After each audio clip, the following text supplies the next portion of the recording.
de clase. Eso quiere decir que en esta sección el examen va a comenzar a las 5:30, con 30 minutos de duración que está calculado que les da tiempo de sobra para contestar el examen. Lógicamente, esta clase de hoy es la última, porque los exámenes comienzan el lunes de acuerdo al calendario que a mí me mandó la coordinación. Ahorita se los voy a... Déjenme un momentito y ahorita les digo.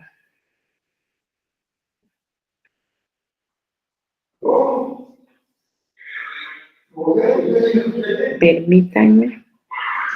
Bueno, miren pues, de acuerdo a lo que a mí me enviaron, los exámenes comienzan el 14. Eso quiere decir que el día 14 va a ser, vamos a ver aquí el calendario para no fallar, el día 14 es el día martes, el día que a nosotros nos tocaría dar clases. Entonces, lógicamente, no vamos a tener clases porque ustedes van a estar en exámenes de otra clase. Entonces, en cuanto a mí, el examen nos toca el jueves 16 a las 5:30 de la tarde. Los que por cualquier circunstancia no se pueden examinar, aunque yo honestamente les pediría que hagan un esfuerzo y se examinen de una vez para evitar los inconvenientes que nos dan los extemporáneos en estas circunstancias. Pero si hay alguno que se quede, el examen va a ser oral por este medio. Así es como nos tendríamos el extemporáneo, oral por este medio. El día de hoy yo voy a concluir el punto número 6, que es presupuesto público. Hasta ahí va a estar el contenido de su segundo examen parcial. Ustedes saben que el examen parcial tiene 30 puntos de la teoría más lo que saquen en el laboratorio, que se los vamos a sumar al examen. Así es como tenemos. Dudas, preguntas, comentarios, en lo que yo estoy aquí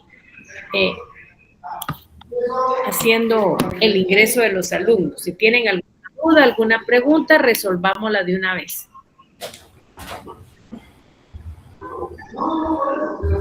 Bueno, entonces, dice, Ligda, buenas tardes, ¿nos compartirá material? Sí, Brando, se los vamos a compartir. Creo que el licenciado Willy se pone al día hoy o el fin de semana y sí van a tener los materiales. ¿Podría repetir el tiempo para el examen? Sí, 30 minutos. 30 preguntas, 30 minutos.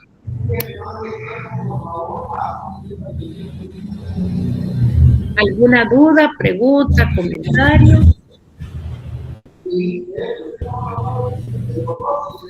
Vamos a esperar un ratito más del ingreso y ya comenzamos.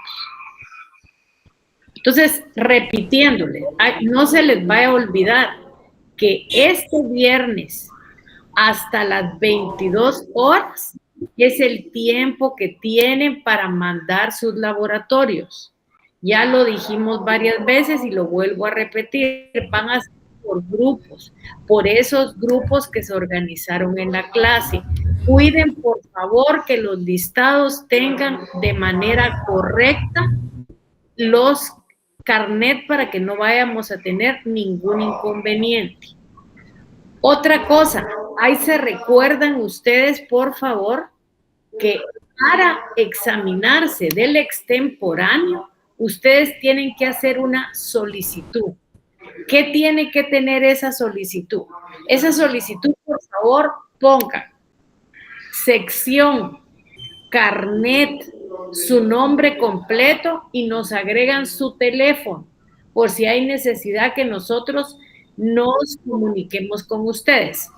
Si es porque están enfermos, no gasten en certificación, pero sí mándenme una constancia en un recetario del doctor, en donde el doctor diga por qué razón, qué enfermedad tenían, cuánto les dijo que tenían que necesitar para curarse. Pero es por escrito, así lo dicen las normas de la facultad. Entonces, si ya no hay ninguna duda ni ninguna pregunta, entramos ya, después de haber ingresado a varios, entramos ya a seguir con nuestro punto del programa. Como nosotros dijimos el martes pasado, estamos hablando del presupuesto, que es una figura ampliamente conocida en Guatemala y en el mundo. Es presupuesto público, es la manera como se ordena los ingresos y los egresos del Estado. Entonces, es importante que lo tengamos clarísimo. Otra cifra que es importante solo para que tengan conocimiento es que el Congreso de Guatemala aprobó un presupuesto para 2026 de 163.469 millones, aproximadamente 21.368 millones de dólares, que están enfocados en la inversión y servicios públicos. Sin embargo, tras amparos provisionales, el año fiscal 2026 comenzó operando con el presupuesto del 2005, que era de 154.836.6 millones, lo que ha limitado la ejecución de proyecciones financieras. ¿Cómo se ha distribuido el presupuesto del Estado? A educación le dieron 25.649.90. A salud, 15.199 millones. Y esos dos ministerios son los que reciben las mayores asignaciones. Se aprobó una ampliación de 9.326.070 mediante el decreto 3/2026 para cumplir compromisos institucionales. El presupuesto, ustedes se enteraron, fue objeto de controversia, provocando que el gobierno tuviera que gestionar la vigencia de techos financieros para asegurar el funcionamiento de las entidades públicas. Los consejos departamentales de desarrollo CODEDES recibieron asignaciones importantes de inversión. O sea, eso es solo para que ustedes tengan una idea y estén informados de los datos reales del presupuesto. ¿Ustedes quieren ver el presupuesto del Estado? ¿Dónde lo van a ver? Pueden meterse a la plataforma del Ministerio de Finanzas Públicas y buscan Dirección General de Presupuesto, y ahí en la Dirección General de Presupuesto pueden ver, comprobar los aspectos si tienen alguna duda. Vamos a hablar entonces ahora cuáles son los elementos.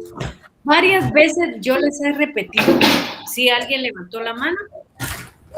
Sí, licenciada, disculpe la interrupción, solo que la compañera Carol Vanessa Martínez tiene encendido su micrófono y hace mucha interferencia.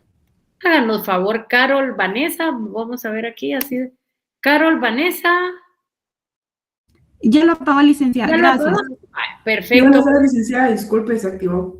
No, no tenga pena, ahí nos equivocamos todos, no se preocupe, pero lo resolvimos a tiempo, no hay problema. Bueno, entonces vamos a hablar un poquito de los elementos del presupuesto público. Ustedes van a ver que hay muchos autores que hablan de presupuesto público. Y hay una mayoría de elementos, pero aquí lógicamente vamos a ver los elementos más importantes y los elementos que apoyan la definición de presupuesto público.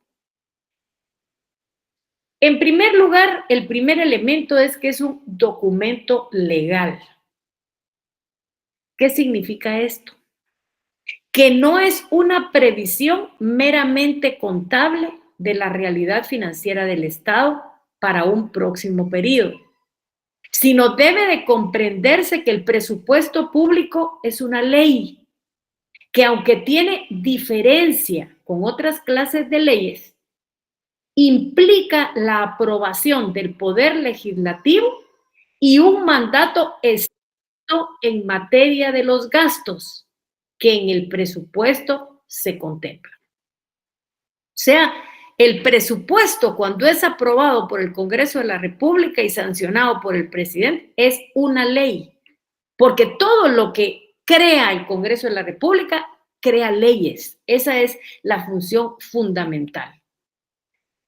De conformidad con nuestra Constitución, en el artículo 171, inciso B, por favor, abran su Constitución, acostúmbrense a leerla poco a poco, porque esa es la que nos da los matices del Estado que tenemos.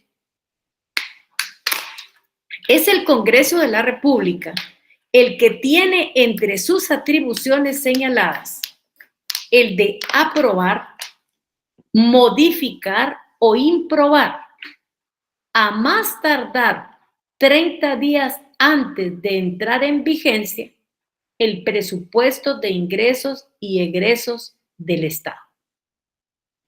También tenemos el artículo 237, siempre constitucional, siempre de nuestra Constitución Política de la República de Guatemala, que señala que el presupuesto general de ingresos y egresos del Estado es aprobado por cada ejercicio fiscal, de conformidad con lo establecido en la Constitución Política de la República de Guatemala. Incluirá la estimación de todos los ingresos a obtener y el detalle de los gastos e inversiones por realizar. Entonces, es importante que ustedes tengan a la vista la Constitución de la República. Es importantísimo. Y que señalen dos artículos. ¿Cuáles son esos artículos? 171, inciso B, y 237. Voy a detenerme un momentito, que hay compañeros aquí que les vamos a dar ingreso.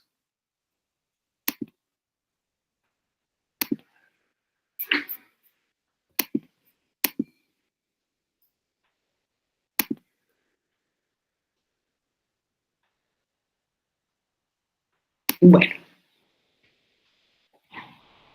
El otro elemento es el sistemático.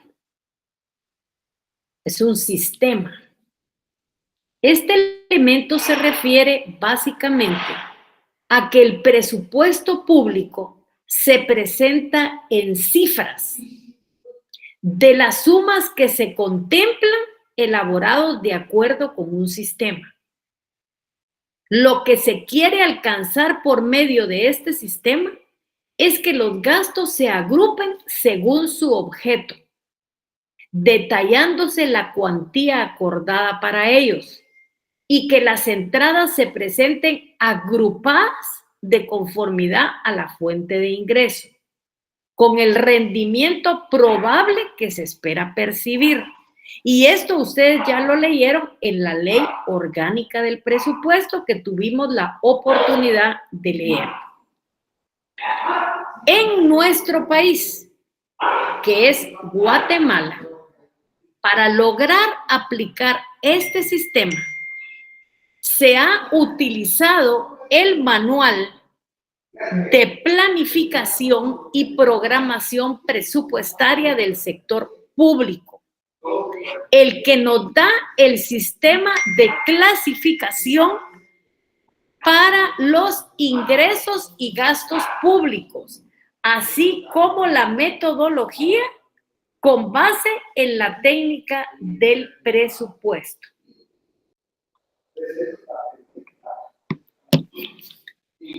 El siguiente elemento, cálculo y autorización. Voy a dejar de un minutito, solo vamos a dar ingreso. Esto debería de ser automático, pero no sé cómo está. Bueno. Estamos bien, 4 de 46. Y luego el otro me dijo 2 de 46 y 1 de 46. Bueno. Ahora el otro elemento. Cálculo y autorización. Tenemos que saber realmente que el presupuesto está diseñado para futuro, no para presente, para futuro. A finales del año 2026 vamos a calcular el presupuesto del 2027. Entonces, el presupuesto es una realidad financiera futura. Está diseñado en futuro para este año, para el año entrante. Y eso significa que constituye un cálculo de los ingresos que se esperan de fluir en las arcas del Estado durante el periodo de vigencia del mismo, al igual que la previsión de los gastos o de los desembolsos que debe de hacer el Estado para atender las necesidades públicas durante cierto periodo. O sea, está calculado en futuro los ingresos, pero también en futuro la previsión de los gastos. Los gastos que son los desembolsos que debe de hacer el Estado para atender necesidades públicas durante dicho periodo. Voy a volver a parar.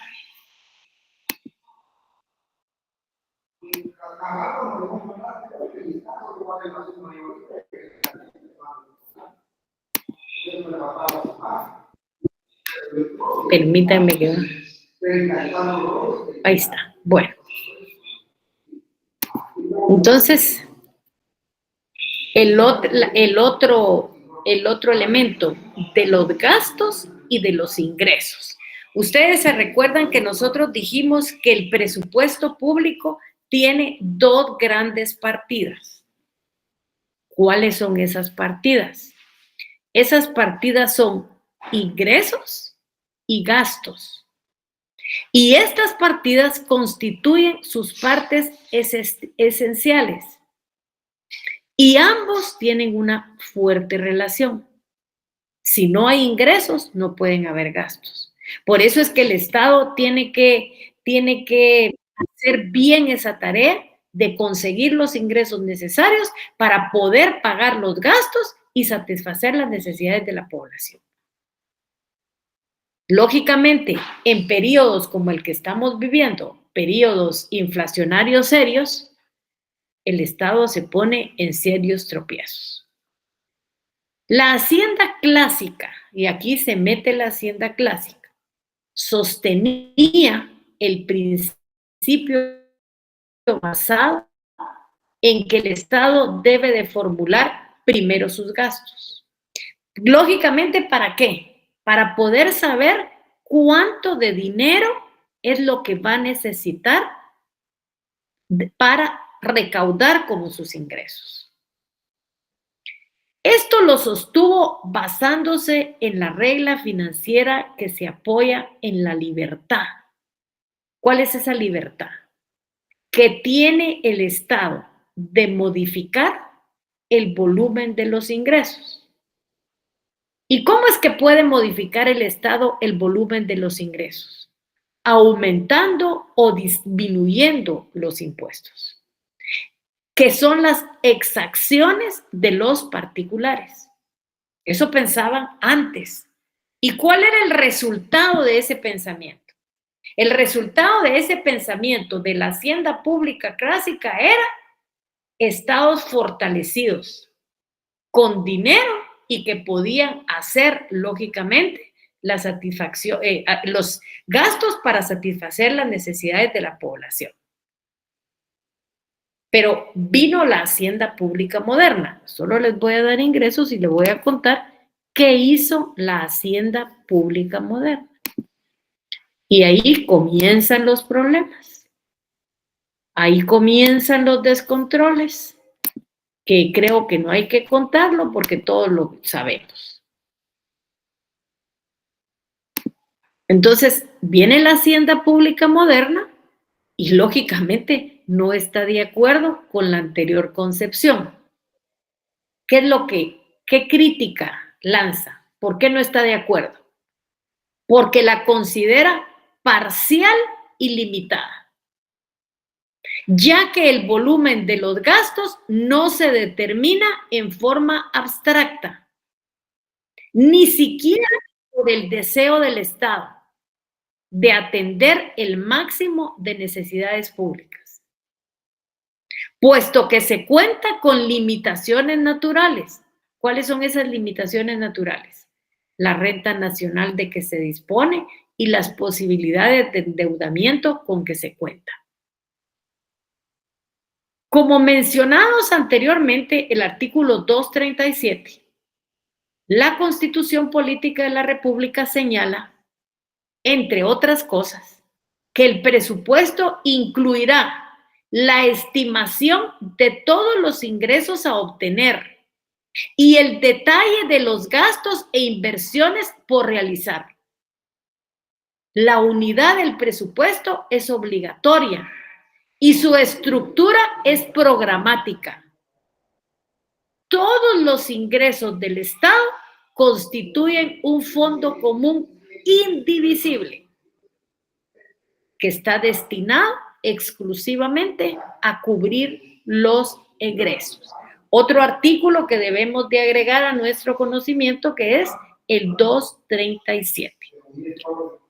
Voy a sostener un poquito ahorita.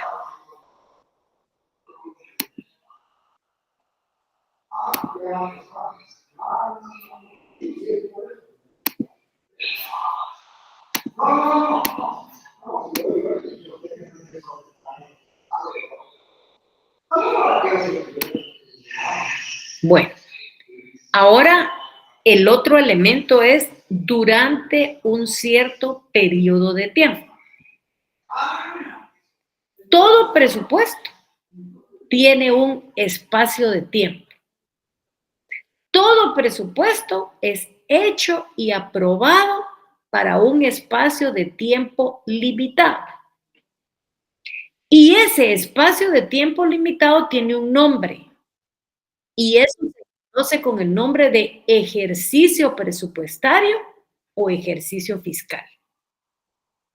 El que comúnmente es de un año y sobre el cual descansa el principio de anualidad del presupuesto, que es uno de los principios bases del mismo. Yo les pregunto, en Guatemala, ¿será que sigue la corriente de que el presupuesto tiene un espacio limitado de un año o no? ¿Qué piensan ustedes? Tenemos, exactamente, así es, nosotros tenemos un espacio de vigencia de un año. Lógicamente, si no se aprueba el presupuesto, hay una norma en la Constitución que dice que se va a aplicar el que estuvo vigente el año anterior y se pueden hacer algunas modificaciones. ¿Dudas, preguntas, comentarios? Dudas, preguntas, comentarios. ¿Todo bien? ¿Todo bien? ¿Todo bien? Todo claro, licenciada. Muchas gracias. Gracias. Permítanme.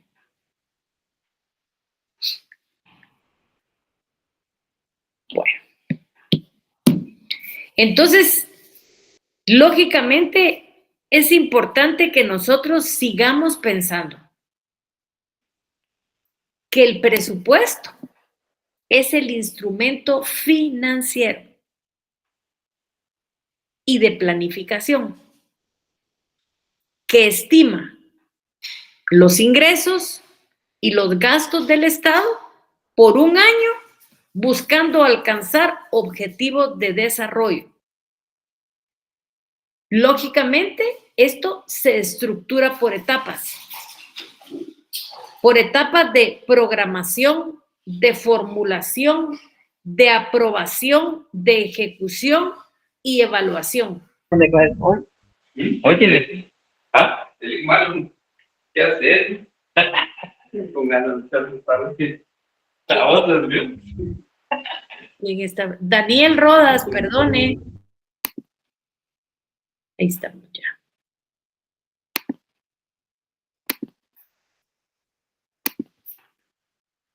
Entonces sí tenemos que tener claro estas situaciones.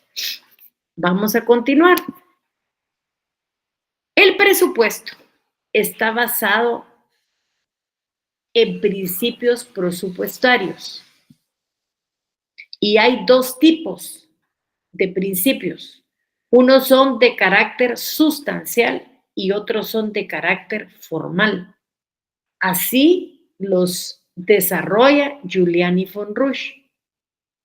Los principios de carácter sustancial se refieren al concepto general del presupuesto y otros de carácter formal se refieren a la estructura interna del presupuesto.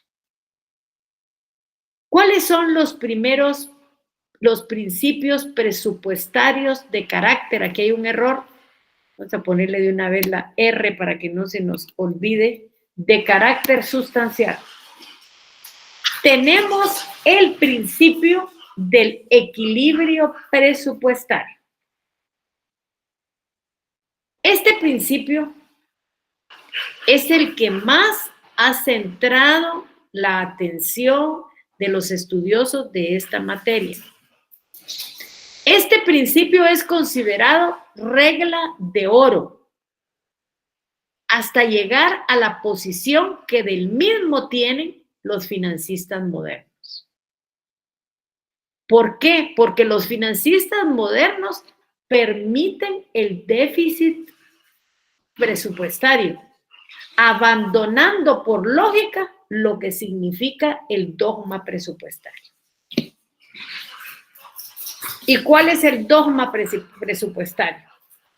Que a ciertos ingresos sean los mismos gastos, que no tengamos nosotros necesidad de utilizar un presupuesto público, sino que llevemos las finanzas del Estado en una etapa correcta y que no nos dé problema.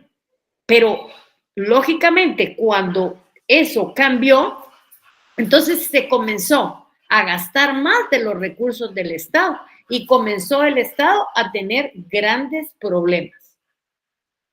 El equilibrio presupuestario, según la teoría clásica, para los ascendistas clásicos, el equilibrio presupuestario es la consecuencia de ajustar los gastos a la fuente de ingreso, casi exclusiva de los impuestos, oponiéndose en consecuencia a recursos provenientes de empréstitos.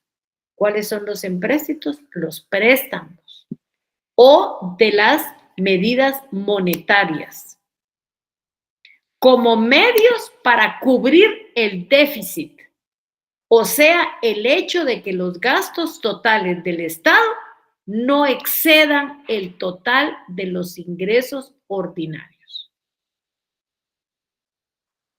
Esta corriente considera que los ingresos del Estado no se establecen ni se autorizan con la emisión del presupuesto, ya que estos han sido establecidos por anterioridad por otras leyes, de tal manera que el presupuesto constituye una condición para que puedan percibirse los ingresos.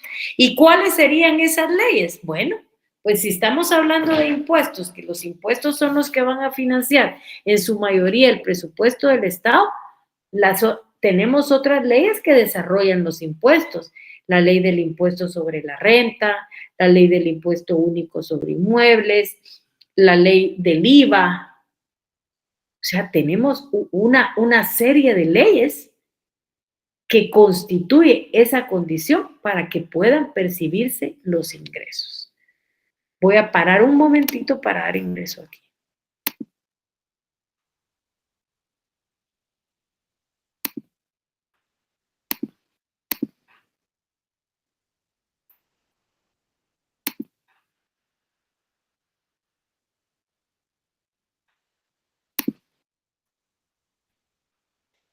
A este respecto, Falla Viesca tiene un libro en donde habla sobre presupuesto público. ¿Y qué dice Falla Viesca? Él dice ahí que el presupuesto depende de la economía, porque de ella se nutre. Y esta depende del presupuesto, en la medida en que la deprime, la estabiliza o desarrolla. En última instancia, lo que verdaderamente importa no es el equilibrio presupuestario, sino es el equilibrio económico en general. Voy a parar aquí para dar ingreso.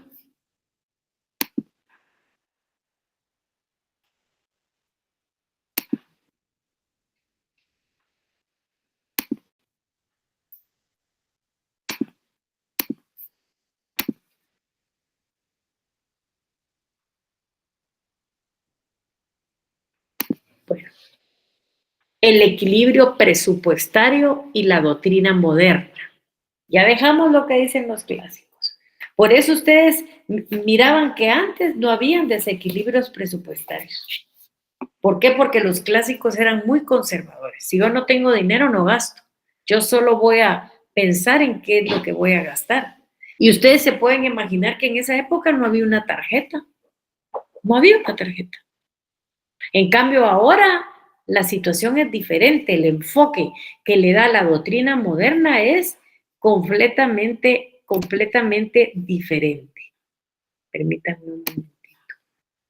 Entonces, sí es importante completamente que miremos esto, ¿verdad? Entonces, vamos a continuar aquí. Bueno. ¿Cómo vamos a...? Ay, la puchica. ¿Cómo vamos a continuar? Creo que no. Vamos a ver, espérenme. ¿Qué estamos haciendo aquí mal? No creo que esto está programado para que no se quite.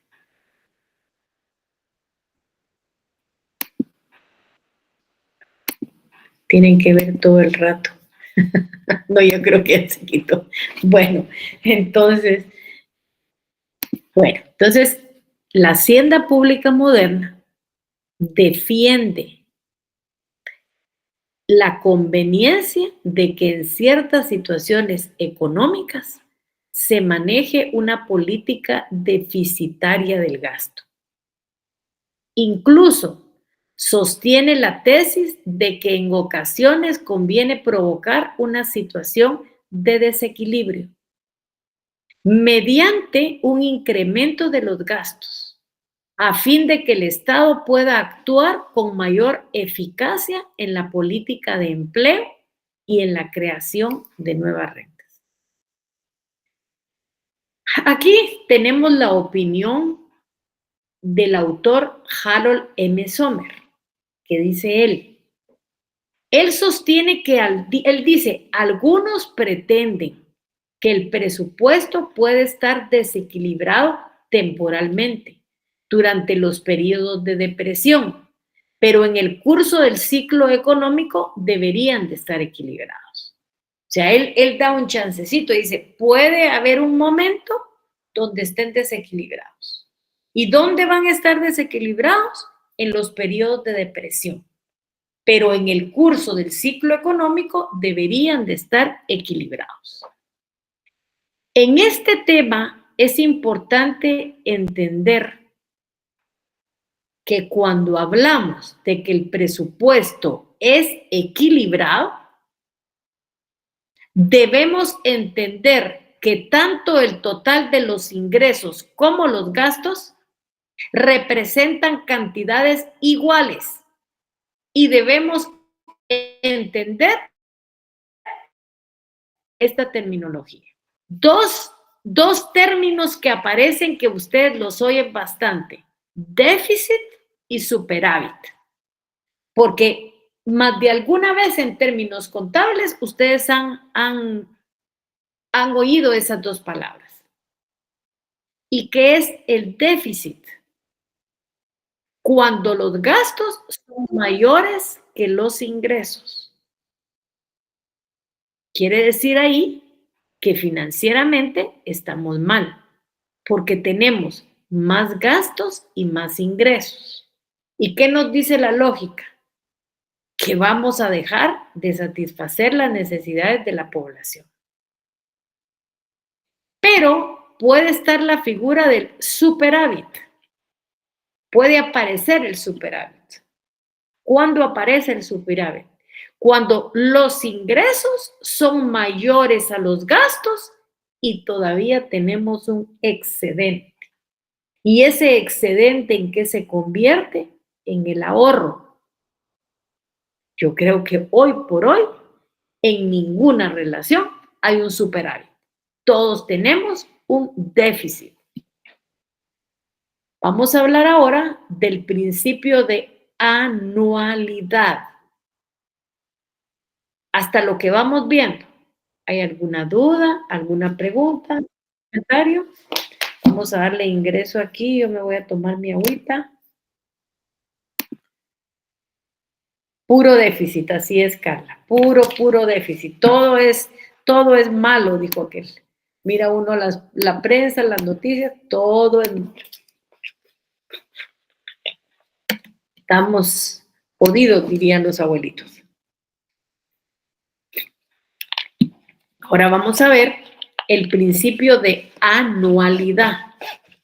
Yo sé que cuando ustedes escuchan anualidad, están pensando automáticamente en un año. En un año que comienza el 1 de enero y finaliza el 31 de diciembre. Este principio de anualidad presupuestaria llegó a constituir un principio indiscutido para la hacienda clásica. A partir del siglo XVII, constituyendo un logro del Parlamento, representante de la soberanía popular frente al Poder Ejecutivo, con la finalidad de conocer, vigilar y limitar la actividad del gobierno. Cuando hablamos de este principio, hay que tener presente que está implícita la idea de que corresponde a un periodo equivalente a 12 meses. Por ello, no significa necesariamente que corresponda al año calendario o natural, como sucede en nuestro país. En otros casos, no coincide, como por ejemplo en Estados Unidos, donde el año fiscal abarca el 1 de julio al 30 de junio del siguiente. Y así nosotros teníamos los periodos, pero ahora ya cambiamos. O sea, nos fuimos al periodo normal del año. Pero es importante que tomen en cuenta que en Estados Unidos el año se calcula no como un año calendario, sino que comienza en un año y termina en el siguiente. La doctrina moderna en relación a este principio indica que ha sido tanto el peso de la tradición en ese sentido que difícilmente hay quien no se pronuncie en su contra.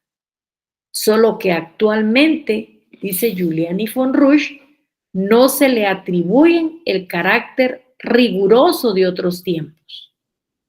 Y arbitran procedimientos que permiten flexibilizarlos, de tal modo que aun cuando jurídicamente subsista el presupuesto con carácter anual, en la práctica sus disposiciones cubren un periodo de tiempo más prolongado.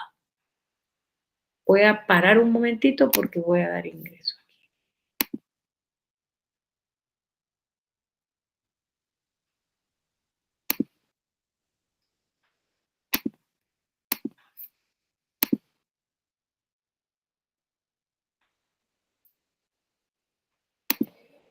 Bueno, excepciones a este principio.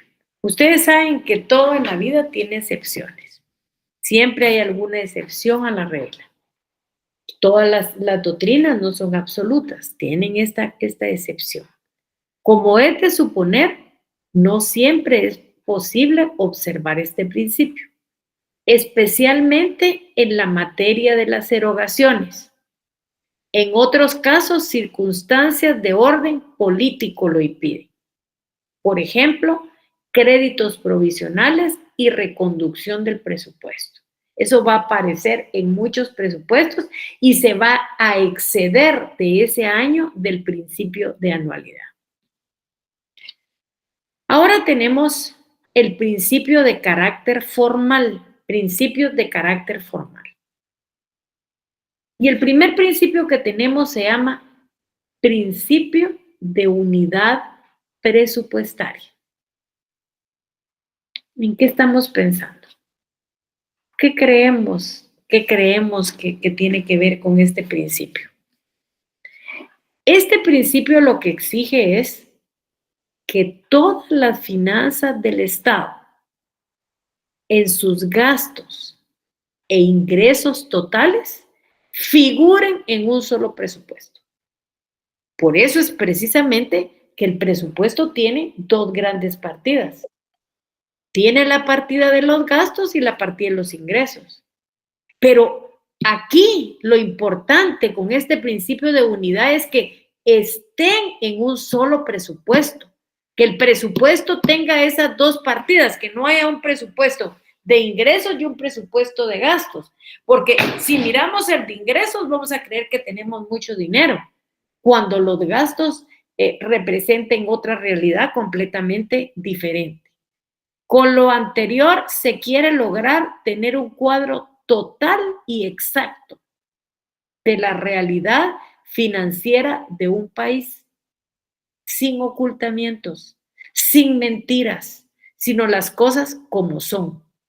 ¿Por qué? Porque si en estos se tiene una opinión completamente diferente, pueden haber problemas serios en la administración tributaria. Un momentito, voy a parar, que voy a ingresar aquí.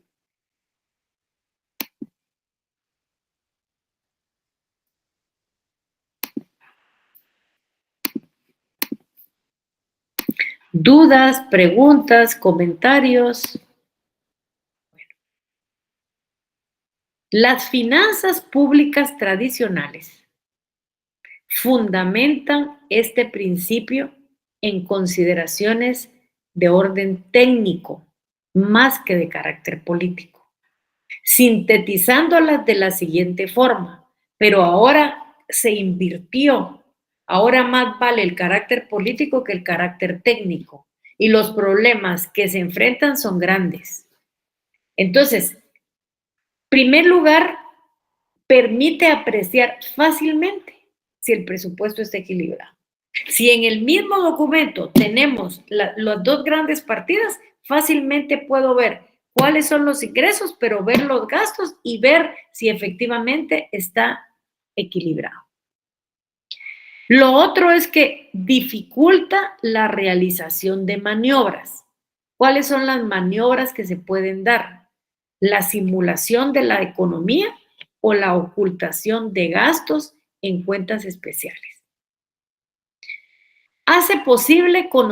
El C dice, hace posible conocer la magnitud efectiva del presupuesto y la porción de renta afectada por erogaciones. Esto evita complicaciones y obscuridades. Facilita el control parlamentario que se vería dificultado por las cuentas fraccionadas, al propio tiempo que posibilita la comparación del grado de utilidad de los gastos al beneficiarlos en forma integral. Luego tenemos el principio de universalidad. ¿Qué es lo que promulga este principio?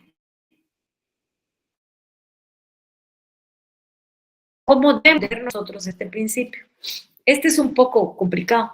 Este promulga o solicita o pide o se expresa en que no haya compensación o confusión entre los gastos y los recursos. Des en cuenta que aquí en este principio, este autor no llama ingresos, sino habla recursos. Y ambos, dice, deben de ser consignados en el presupuesto por su importe bruto. Cuando ustedes en financiero escuchen renta bruta y todo lo bruto, no vayan a pensar que es otra cosa, sino es que la cantidad está como se dio, sin extraer saldos netos. Por ejemplo, si ustedes ganan un salario mensual de 25,000 quetzales, esa es su renta bruta, pero a esa renta ustedes le tienen que extraer saldos netos. ¿Qué le van a quitar? Le van a quitar X, le van a quitar impuestos sobre la renta. Si son empleados del Estado, le van a quitar Montepío, etcétera, etcétera, etcétera. Entonces ya no va a ser esos 25,000, sino les va a ir quedando como 20. Entonces, cuando ustedes lean renta bruta, aporte bruto, es que la cantidad es como aparece en los papeles. No le han quitado nada, pero lógicamente le tienen que ir quitando en esos procesos de la administración. Siendo este un principio generalmente reconocido por los más destacados estudiosos de las finanzas públicas. Aquí también hay otro error.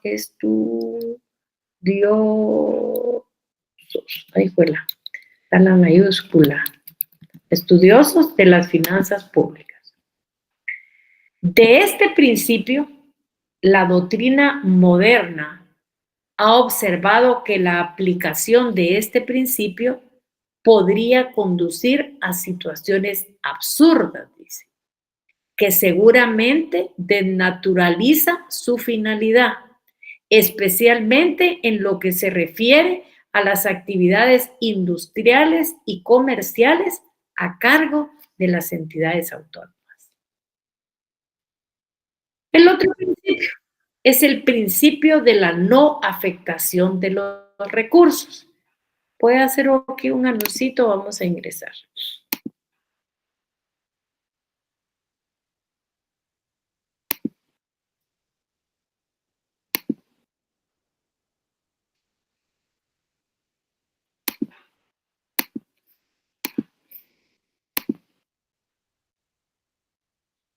Bueno, este principio de la no afectación de los recursos tiene por objeto que determinados recursos no se utilicen para la atención de gastos determinados.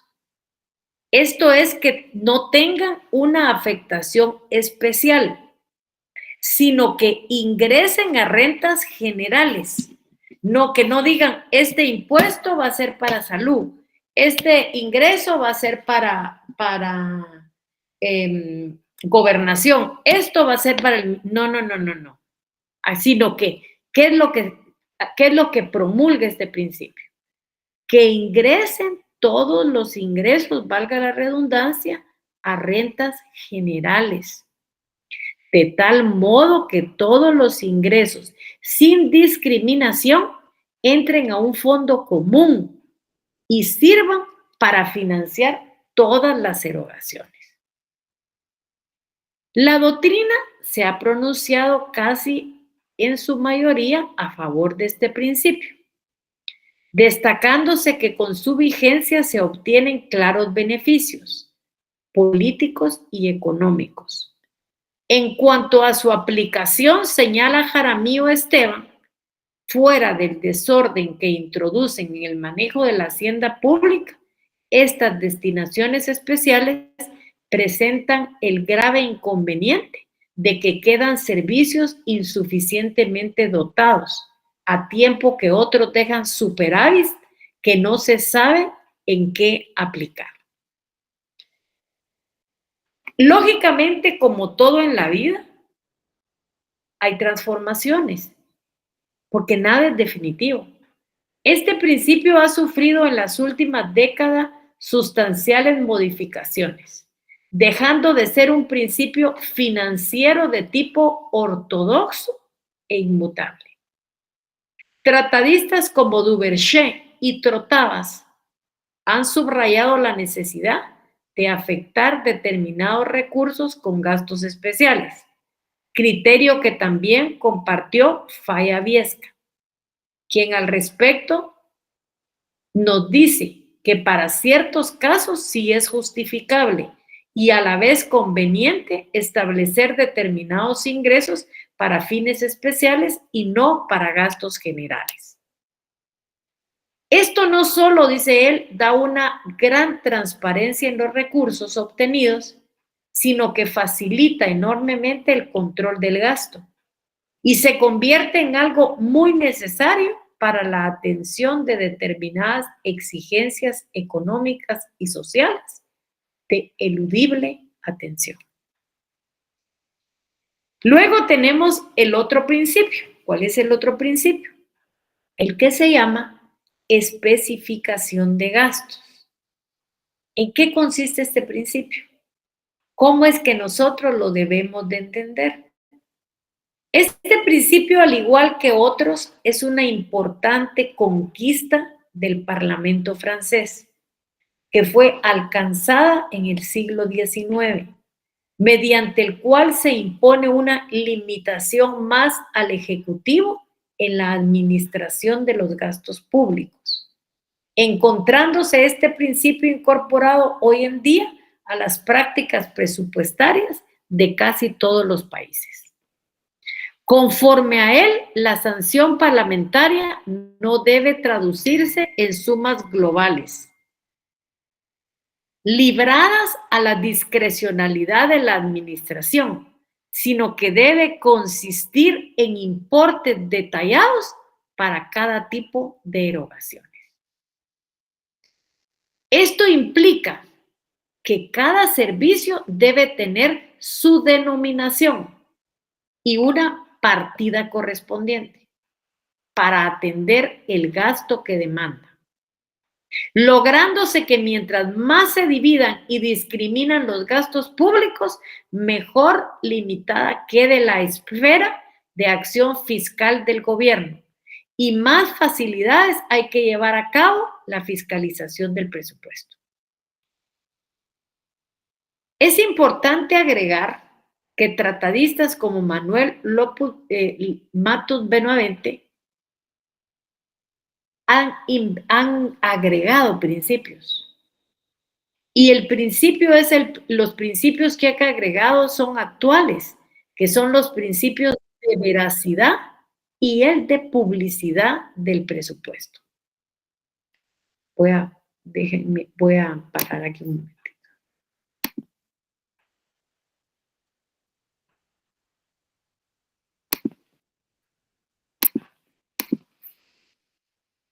Bueno.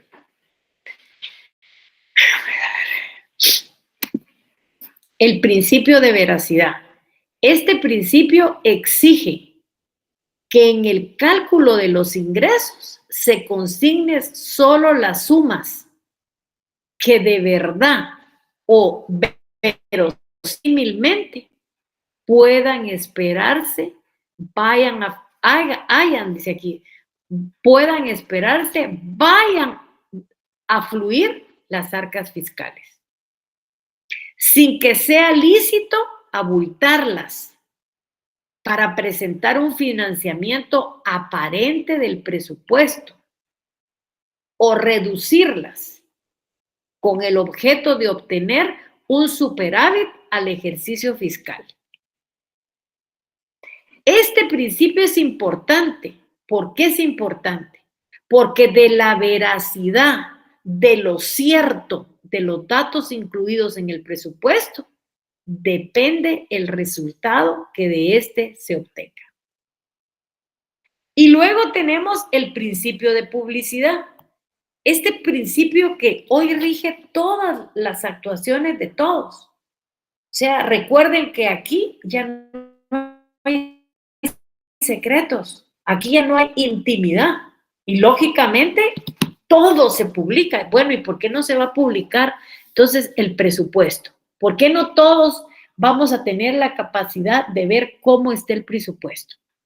La gran parte de tratadistas que han estudiado este tema lo estudian, pero no le dan la característica de principio, indicando que la publicidad del presupuesto público es un hecho indiscutido, pues actualmente su publicidad es real y efectiva.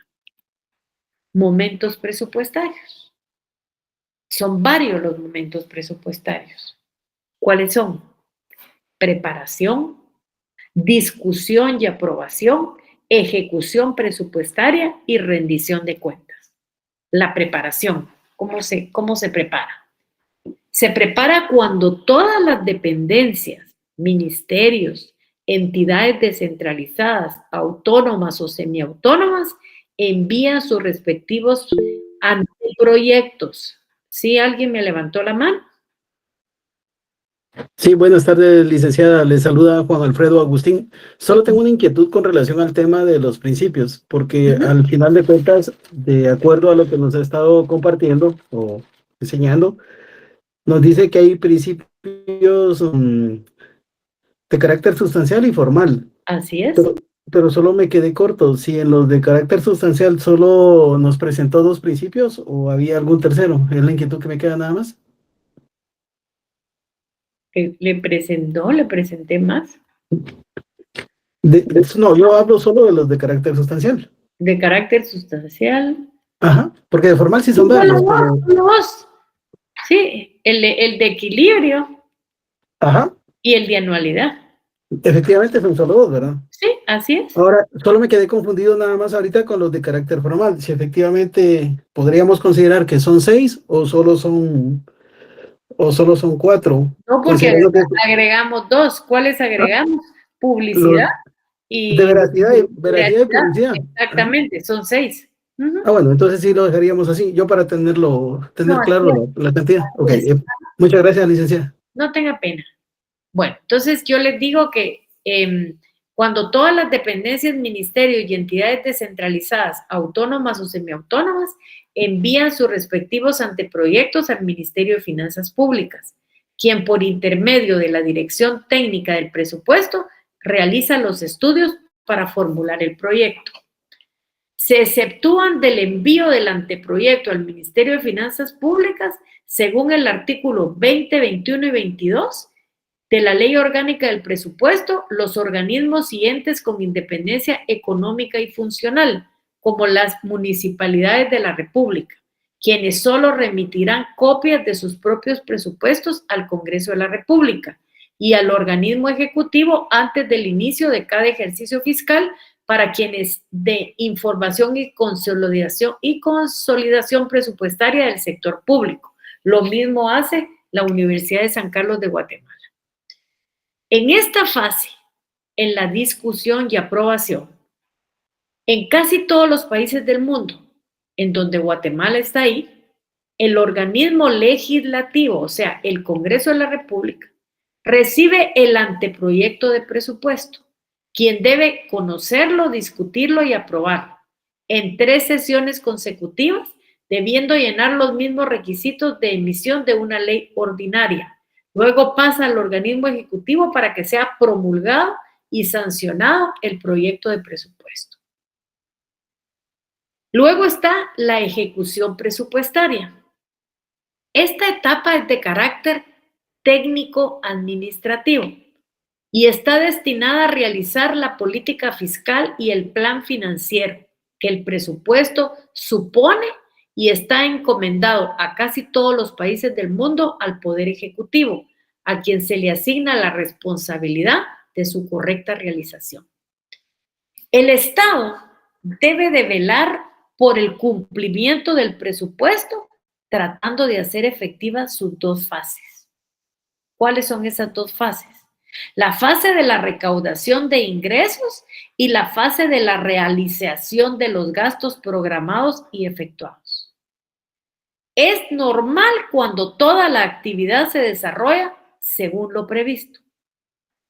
Es anormal cuando se da la falta de disponibilidad en la caja, carga fiscal o por el contrario, en un momento dado hay exceso de recursos monetarios. Y luego tenemos la rendición de cuentas, que es completamente importante en la rendición de cuentas. Y sí lo tenemos que tener claramente establecido. ¿Cuál es la rendición de cuentas? La rendición de cuentas, aquí se evidencia la función de la Contraloría General de Cuentas. Perdón, la función de la Dirección de Contabilidad del Estado, perdón, ya que esta le corresponde el registro, control contable de la ejecución del presupuesto del ejercicio fiscal fenecido, glosando las cuentas de ingreso y egreso. También la Tesorería Nacional, que es la encargada de controlar los fondos y valores públicos, debiendo hacer los pagos de toda la administración. Luego tenemos el control y la fiscalización del presupuesto. Son 3 formas de control las que existen. ¿Cuáles son? Control político, control administrativo y control técnico financiero. ¿Cuál es el control político? Es el ejercido por los diferentes partidos políticos que están representados en el Congreso de la República. Y se refieren a todas las manifestaciones públicas que pueden hacer los diputados o a representantes de las instituciones de derecho público del buen o mal uso de los fondos públicos.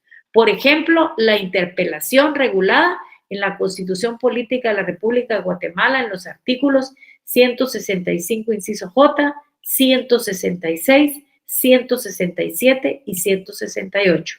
Mediante el cual un funcionario público puede ser llamado al Congreso de la República para que dé explicaciones de su función. Control administrativo. Es el efectuado por la administración pública y se refiere a los diversos mecanismos y controles existentes en la administración pública. ¿Y cuáles son? La dirección técnica del presupuesto, que es una dirección del Ministerio de Finanzas Públicas, quien está relacionada con la elaboración del anteproyecto de presupuesto público. Luego está la Dirección de Contabilidad del Estado, siempre del Ministerio de Finanzas Públicas, relacionada con la manera de realizar los gastos. Luego está la Tesorería Nacional, relacionada con la manera en que se van a efectuar los gastos y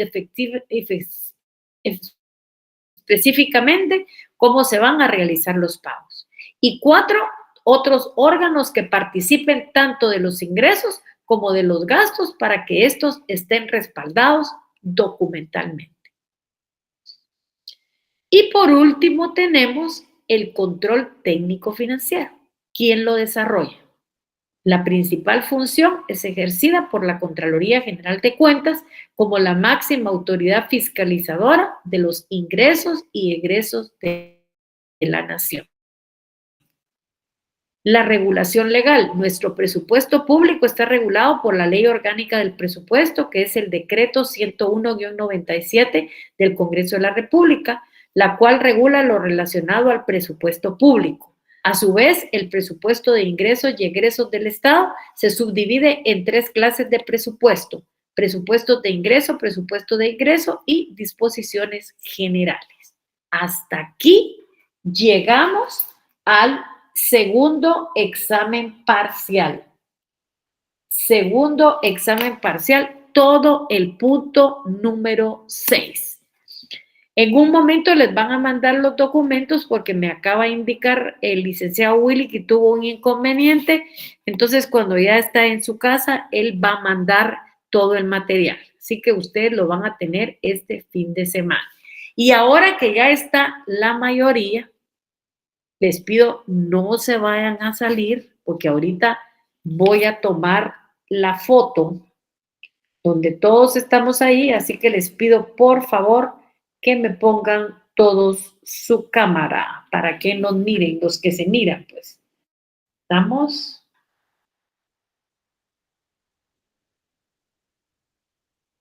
¿Ya?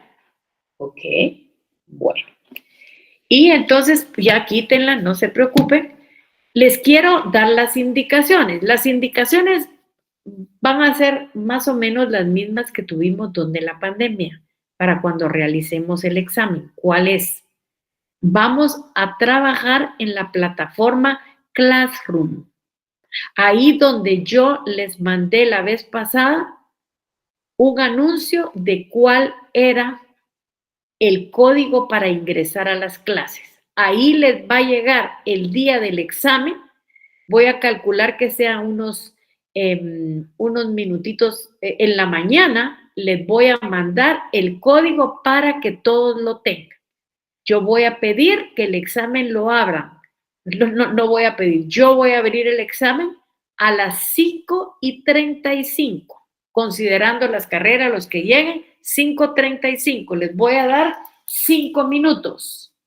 Y lógicamente el examen va a terminar a las 30 minutos, serían a las 5:65 minutos. A esa hora lo vamos a quitar. Son 30 minutos. Entonces, les repito para que no se confundan. La plataforma donde vamos a hacer el examen es Classroom. Ahí la vamos a hacer. A ustedes les van a llegar los códigos para que ustedes puedan ingresar al examen. Les voy a dar 5 minutos y vamos a abrir la plataforma a las 5:35 y la vamos a cerrar a las 5:65. Yo les pregunto, ¿quieren 5 minutos más y la abrimos a las 5:40? ¿Les queda mejor? Y desde ahí contamos los 30 minutos. Sí, licenciada. Sí, Linda, mejor. Entonces les voy a dar 10 minutos para que corran, se pongan en el escritorio y la hora en que vamos a iniciar son las 5:40. Les deseo de antes. Alguien, Lady dijo no, ¿por qué?